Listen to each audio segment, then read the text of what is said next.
Hey y'all, what's going on? This is Jackie Marie, and today I am making a video titled What the Day in the Life of a Unit Secretary Looks Like. So, the first thing we're going to talk about is the morning rush. So, most unit secretaries, and this video is for those who work during the day shift. And that could be from 7 a to 3 p.m. or 7 a to 7 p, or you might have some 8 a.m. to 3 4. You might also have some 6 a.m.s to like 2 3. So it's just those the secretaries that work day shift. It just depends on the unit. So the morning rush starts with the unit secretaries arriving at work, and it's a change of shift. Usually get your report from your night shift secretary, if there is one. I made a video talking about how I start my day as a unit secretary. Usually it takes about an hour, 2 hours, just depending. And I also talk about how I start my day on other units as well.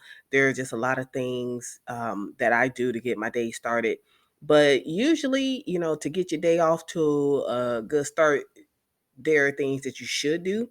One of the things that it involves is organizing the chart, organizing paperwork. So if you got things on the printer, on the fax machine, putting them where they belong, knowing what rooms need to be cleaned. Now, usually during day shift, the rooms are already clean, but you might have some dirty rooms. It just depends on how housekeeping was the night before. Usually the rooms are already prepared for new patients, but if they aren't, make that call so you can get that room clean. And also ensure that like medical equipment is working correctly. If you need to call biomed or central supply to get a new pump, whatever, that's one of the things that we do. And then, of course, we answer the phones. And then, depending on your unit, you may check in patients, and then you may offer administrative support. Now, during the midday, that's when a lot of things start getting busy. And midday usually starts around 11, and I say probably ends around 3 4. So that's when you have lunch is being served. So, and the reason why I say 11 is because that's when a lot of doctors start making their rounds. Now, you do have doctors that come in early. Doctors come in whenever they come in. It just depends on them. So, like, hospitalists are always there. But once you become a secretary, you'll learn pretty much the doctors in their usual schedule. So you have some doctors that come early in the morning, like 5 o'clock in the morning before they go to the office. Then you have doctors who come at the change of shift. So like at 7 o'clock, 8 o'clock, maybe surgeons, things like that. So they're already there. They're getting the patients ready for surgery. Or things like that. So they come see the patient before they go to surgery, things like that. So you'll see them there.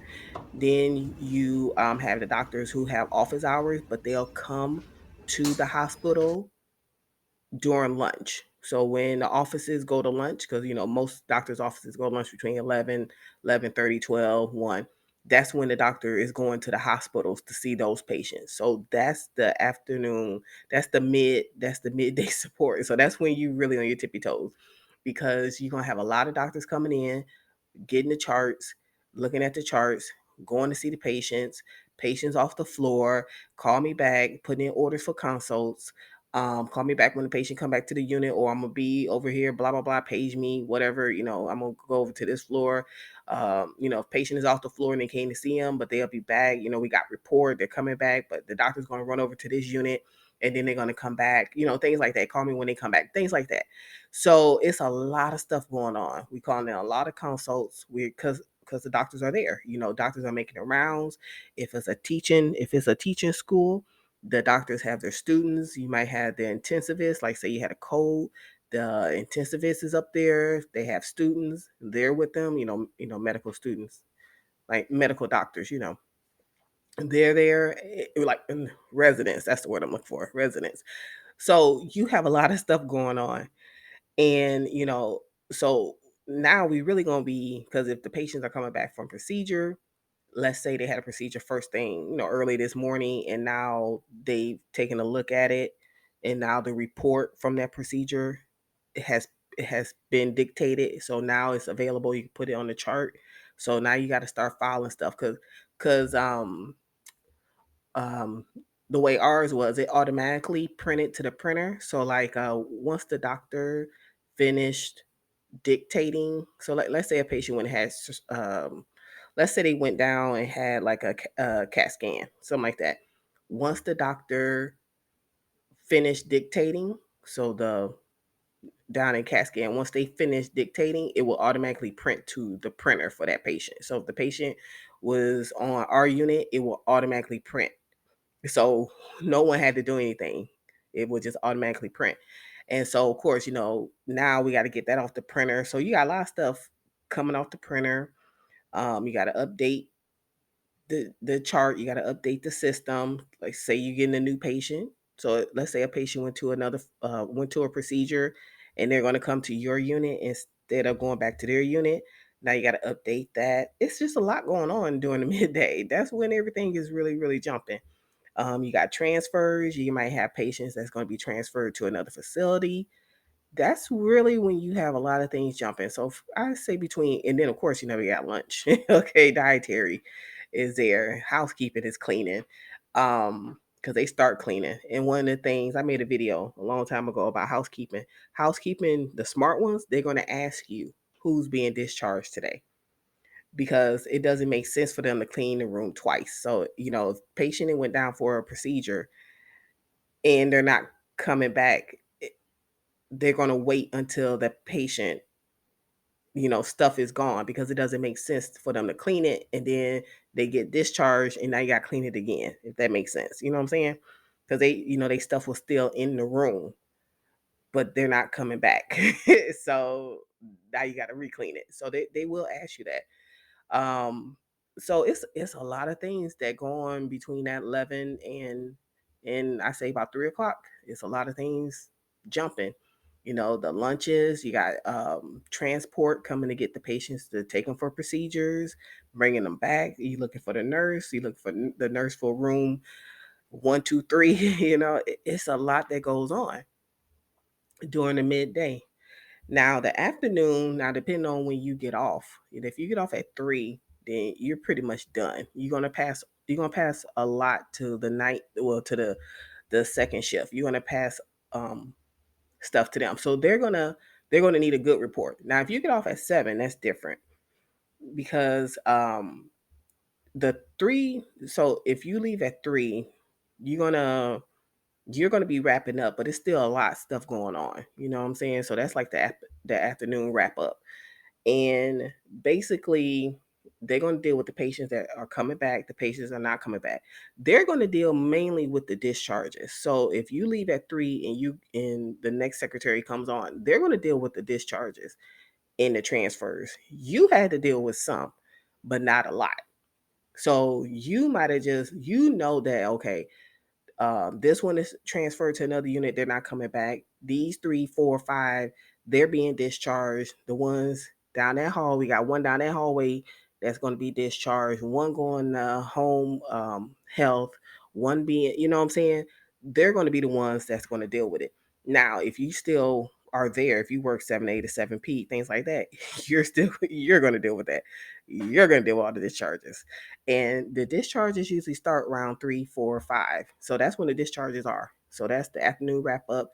Them patients are coming up out of there. And then ER starts sending call and report around 5, 6, because ER been sitting on patients all day. Okay, you gonna have 20,000 rooms available on your floor, but the they sit on the patients in the ER all day. So that's when you're gonna start getting report. Now, if you left at 3, lucky you. Okay, now you did have to deal with the afternoon rush. So you had the morning and the afternoon. So, but now the afternoon wrap up is about to come on. Now I always thought that was the worst part. I never really considered the morning to be bad. That's just me. I always considered the afternoon wrap up. So after that 3 o'clock, I always considered that to be bad because night shift comes in early because they got to fight all that traffic because people get off at 5 and then they leave the house early to get there because they know they're gonna be sitting in some traffic. So night shift always gets there early. So you got change of shift already coming in. You got all these discharges, you got ER um, calling a report, you got transfer, like you got all this stuff going on. So I personally always consider the afternoon wrap up to be the worst. The morning rush was nothing. That never, cause I probably because I had a routine, and then the midday, I guess it just didn't really because it was just so much going on. I was just on top of it. But the afternoon wrap up was always my biggest. Okay, I hated that. I hate change shift at night. But usually, it ensures that all medical records are filed correctly because look, you got charts everywhere. Okay, you got charts everywhere. Um, you gotta somebody gotta run. Like, let's say a patient transferred to another unit and their belongings are still in the room. You gotta, either you or the CNA or whoever take the belongings to that room, because they looking for their dentures because they can't eat dinner without their dentures. So you got that going on. You got to make sure that you wrote it in the book. So you got an ADT book, which is admission, discharge, and transfers book. You got to make sure you wrote that down correctly. What else? And then, of course, the people that would transfer, you got to make sure you get them out. I'm sorry, the people that would discharge, you got to make sure you discharge them correctly because that all affects um, everything. So, like, because if they went home, but you put they went home with home health, that's different. You know what I'm saying? It's different. If they went to a facility, what kind of facility they go to? You know, like if you put they went if they went home and you put home with hospice, it's like we got problems. So that it's a lot of things going on in the afternoon. But for the most part, like and you will just based on you and your personality and how your facility is run and your unit is run, it would determine which one is the worst for you. So if I had to rank it between the morning rush, the midday support, and the afternoon wrap up, I would say the wrap up was the worst. um, Midday support, it was just busy, but I wouldn't say it was bad. And then the morning rush, I never really had an issue with the morning, whether I was on the med surge floor or the ICU. And now when I worked on our sister floor, that midday, was it the midday? No, it might have been the afternoon too. Our sister, it's hard to say. Yeah, it probably was the afternoon wrap up too. I think I just don't like after. I just think I don't know. I think it's just me. I think my personality. I think it's just too much going on in the afternoon. The afternoon wrap up because everybody's trying to wrap up so they can go home. I think that's what it is. I think it's just way too much going on there. But yeah, y'all put in the comments what is your favorite part of the day? Mine is probably the morning rush because I don't really think it's a rush. Is it the mornings? Is it the midday? Is it the afternoon wrap up? What is your favorite part of the day? We're not gonna do the bad part. We're gonna do the good part. You can also put if you have any comments, you can put them below. You can follow me on my blog. Don't forget to subscribe to the channel, like the video, share the video, and I'll talk to you later. Bye.